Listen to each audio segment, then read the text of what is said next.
Hai, welcome to Cinema Z. Hai semuanya, ketemu lagi sama Yaya. Bagaimana hari ini? Bahagiakah? Kalau nggak bahagia, Yaya bahagiain deh. Surprise, motherfucker! Oke, alur cerita yang hari ini Yaya mau ceritain berjudul Rurouni Kenshin The Beginning. Film yang disutradarai oleh Bapak Keiichi Otomo dan dibintangi oleh Issei Takahashi, Kasumi Arimura, Kazuki Kitamura, dan masih banyak aktor hebat lainnya guys. Bagi kalian yang udah nonton alur film Rurouni Kenshin yang kemarin, ini adalah flashbacknya guys. Flashback di mana Kenshin awal mula menjadi pemberontak. Awal mula dia punya luka di pipi, dan awal mula juga dia bertemu dengan istrinya, Tomoe Yukishiro. Oke, daripada kebanyakan basa-basi dengerin bacotan gue nggak jelas, langsung aja kita masuk ke alur ceritanya. Let's go!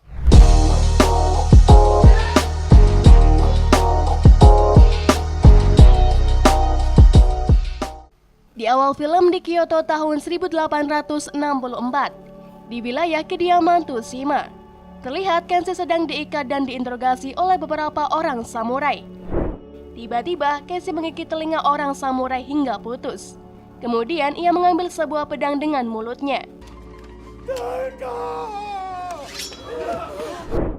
Kenshin lalu menyerang samurai tersebut, dan setelah berhasil melepaskan ikatannya, ia membantai semuanya yang ada di sana tanpa ampun. Setelah membantai keluarga Tsushima, Kenshin lalu melanjutkan misinya.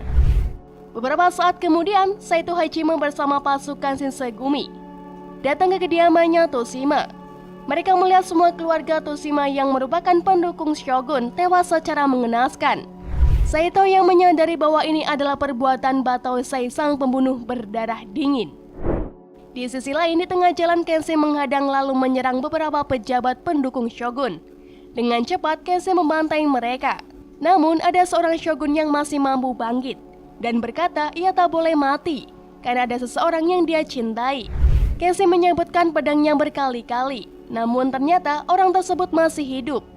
Bahkan ia sempat membalas hingga menyebabkan luka di pipi Kenshin.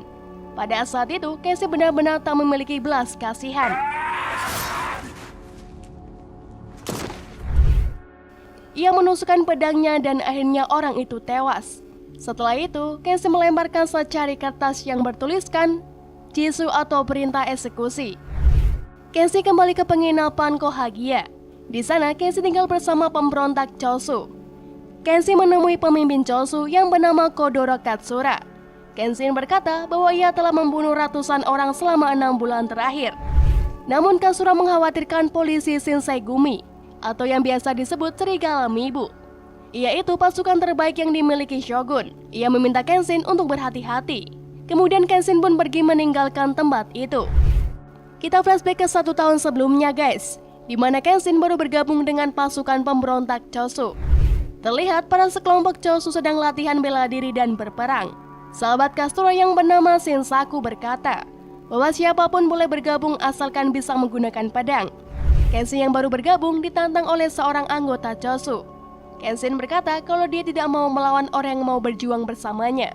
Shinsaku yang mau melihat kemampuan Kenshin menyuruh mereka untuk bertanding. Dengan sekali serangan, Kenshin berhasil memelorotkan celana orang tersebut.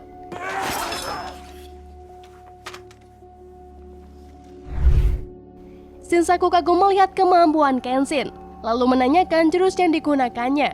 Kenshin berkata, Hiten Mitsurugi Ryu. Setelah kejadian itu, Kenshin menjadi terkenal di kalangan para pemberontak lainnya. Dan Katsura mulai memanfaatkan Kenshin untuk menjadi pembunuh bayaran. Namun Katsura juga menyadari meskipun Kenshin banyak membunuh orang, tapi hatinya masih murni. Itu justru alasan bahwa membunuh membuatnya merasa gelisah. Malam harinya, Kenshin pergi ke kedai Nagura untuk minum sake. Kenshin yang masih terbayang orang yang dibunuhnya semalam. Tak lama kemudian, seorang wanita cantik itu juga datang sendiri ke kedai untuk meminum sake. 2 orang yang melihat lalu menghampirinya. Kenshin yang kesal lalu memperingati dan mengancam mereka. Kedua orang tersebut pun lari dan meninggalkan tempat itu.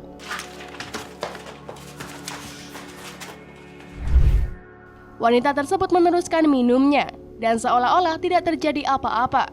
Namun ia menatap Kenshin seperti menyimpan sesuatu rahasia. Di luar ternyata 2 orang tadi belum pergi dan berniat untuk membunuh Kenshin. Kenshin sudah mengetahui niat mereka memperingatkannya sekali lagi untuk pergi.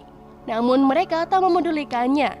Lalu tiba-tiba seorang samurai datang dari belakang dan membunuh 2 orang tadi. Setelah itu menyerang Kenshin. Tetapi dengan mudah Kenshin menebas tangannya hingga putus dan membunuhnya. Lalu wanita itu muncul di hadapan Kenshin.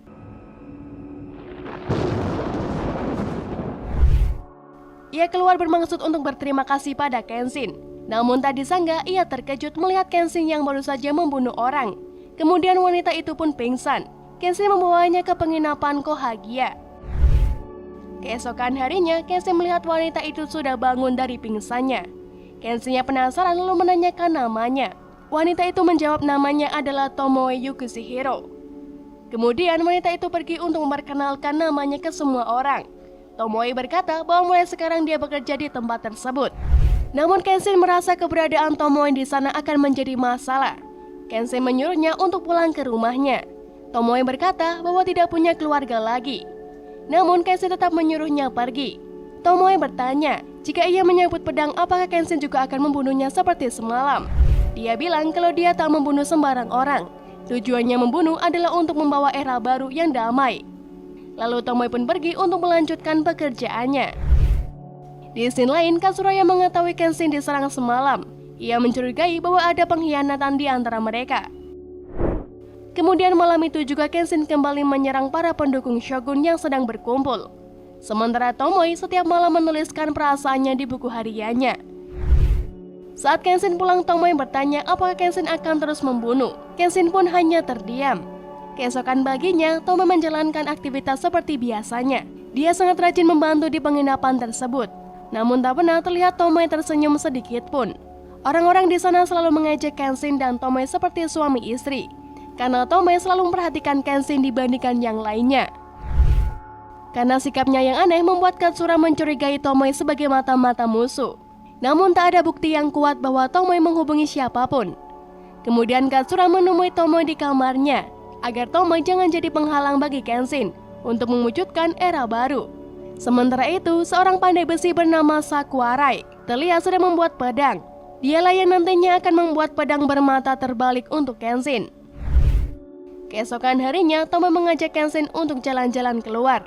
Mereka melihat pertunjukan wayang anak di jalanan.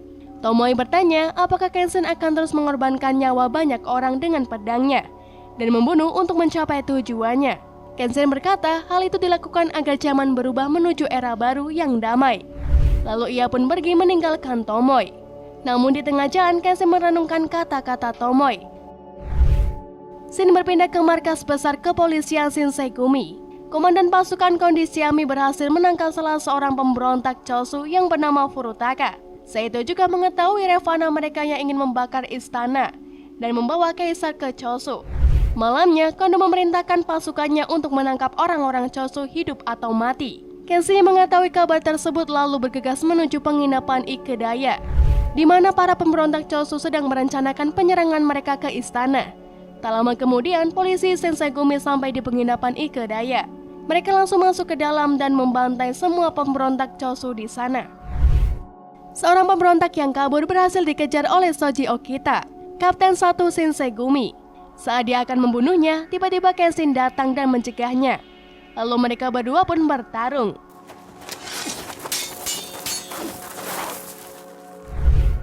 Di tengah pertarungan mereka, Saito datang dan akan melanjutkan pertarungan melawan Kenshin. Namun saat itu juga, para pemberontak Chosu datang dan menyuruh Kenshin untuk pergi karena pasukan Eisu sudah datang. Pada tanggal 19 Juli 1864, terjadi insiden Kinmon, yaitu pertempuran antara pemberontak Chosu dan pasukan Shogun, yang menyebabkan sebagian kota terbakar. Para pemberontak yang tersisa melarikan diri dan bersembunyi. Sejak kejadian di Ikedaya ini, banyak prajurit Shinsengumi yang berkeliaran. Hal itu membuat para pemberontak Chosu merasa tidak aman. Malam harinya, ketika Tomoe bermaksud memakaikan selimut kepada Kenshin yang tertidur, tiba-tiba Kenshin terbangun dan hampir saja membunuh Tomoe. Kenshin pun meminta maaf padanya. Lalu Tomoe berkata bahwa ia akan selalu menemani Kenshin. Karena Tomoe tahu Kenshin butuh seseorang yang bisa meredam kemarahannya. Kenshin berjanji bahwa ia tidak akan pernah membunuh Tomoe apapun yang terjadi. Tak lama kemudian, Saito bersama pasukan Shinsengumi datang menyerbu tempat itu. Kenshin dan Tomoe segera keluar dan berhasil kabur dari para Shinsengumi yang mencari mereka. Keesokan harinya, Kenshin bertemu dengan Katsura.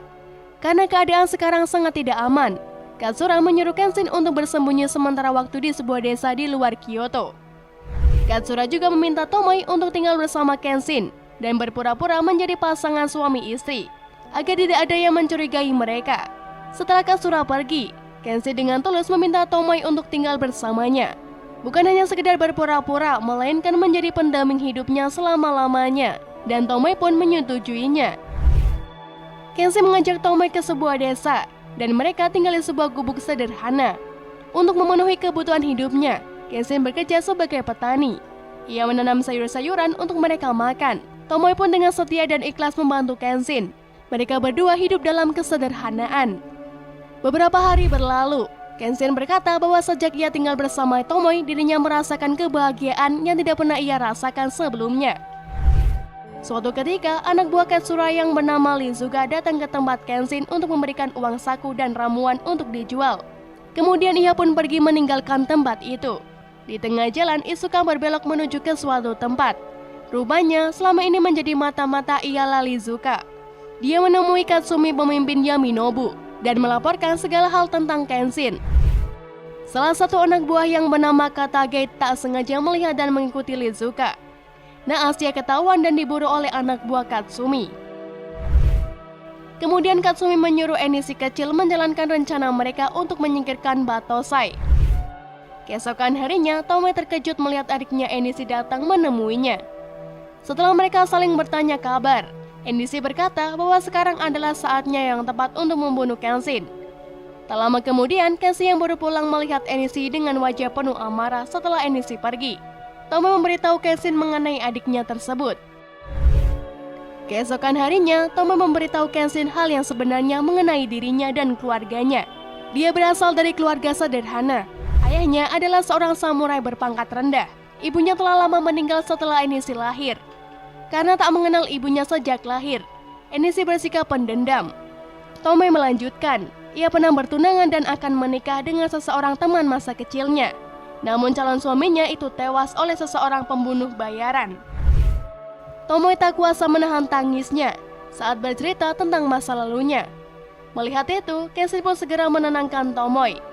Kenshin berkata bahwa setelah era baru terwujud, ia akan berhenti membunuh demi menebus dosa-dosa di masa lalu.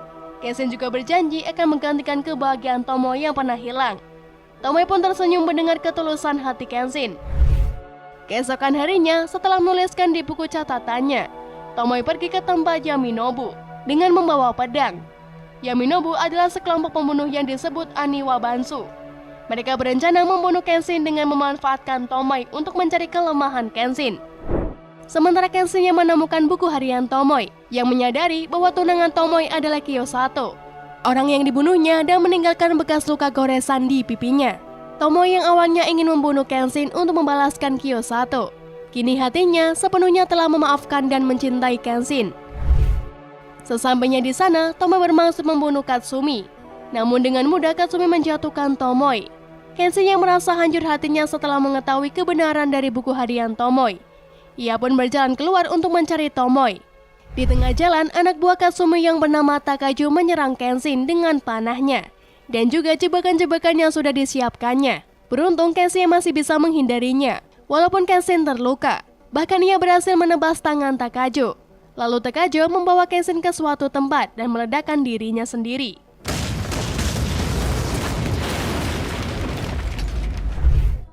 Kenshin berhasil selamat, namun ia kehilangan pendengarannya. Kemudian Kenshin diserang oleh Sumita dan Momi Yui. Kenshin berhasil mengalahkan mereka berdua. Namun sebelum tewas, Sumita sempat menyalakan peledak yang membuat Kenshin kehilangan penglihatannya.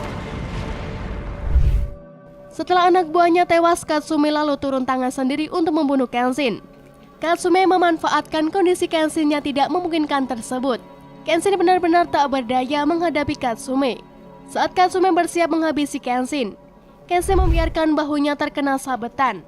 Namun tak disangka, Tomoe tiba-tiba datang hingga membuat Kenshin tak sengaja menyabetkan pedangnya mengenai Katsumi dan juga Tomoe.